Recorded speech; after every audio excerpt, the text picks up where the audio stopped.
కార్తీక మాసంలో శివారాధన దీపారాధనతో పాటు సత్యనారాయణ స్వామి వ్రతం కూడా చేసుకుంటే ఆయురారోగ్యాలతో పాటు అష్టైశ్వర్యాలు కలుగుతాయని పండితులు చెబుతూ ఉంటారు.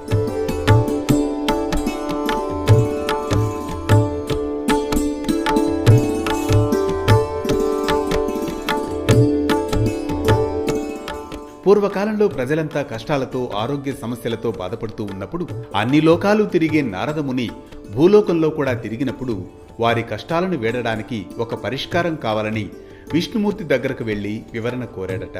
అప్పుడు సత్యనారాయణ స్వామి వ్రతం చేయడం వల్ల వారికి అన్ని కష్టాలు పోయి సుఖశాంతులతో ధనవంతులై బతుకుతారని విష్ణుమూర్తి చెప్పారట. ఈ వ్రతాన్ని నియమనిష్టలతో జరుపుకోవాలని, ఒకవేళ వీలు కాకపోతే ఈ వ్రత కథలు వినడం ద్వారా కూడా అనేక ప్రయోజనాలు కలుగుతాయని సెలవిచ్చారట. అందుకే చాలామంది ప్రతి ఏటా క్రమం తప్పకుండా ఈ సత్యనారాయణ స్వామి వ్రతం చేసుకుంటూ ఉంటారు.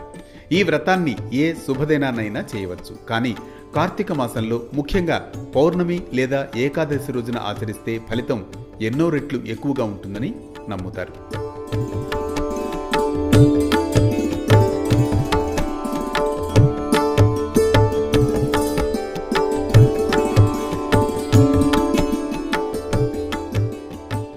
దేవాలయాల్లో కానీ, పుణ్యక్షేత్రాల్లో కానీ, సముద్ర తీరాన కానీ, నదీ తీరాన కానీ, లేదా ఇంటిలో కానీ ఈ వ్రతాన్ని ఆచరించవచ్చు.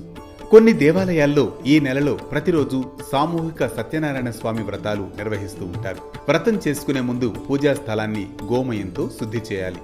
దానిపై ముగ్గు వేసి మంటపాన్ని మామిడాకులు, పూలతో అలంకరించాలి.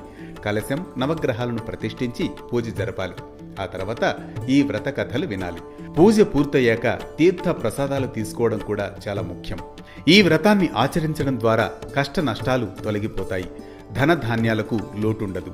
సౌభాగ్యకరమైన సంతానం లభిస్తుంది. సర్వత్రా విజయం లభిస్తుందని భక్తుల నమ్మకం.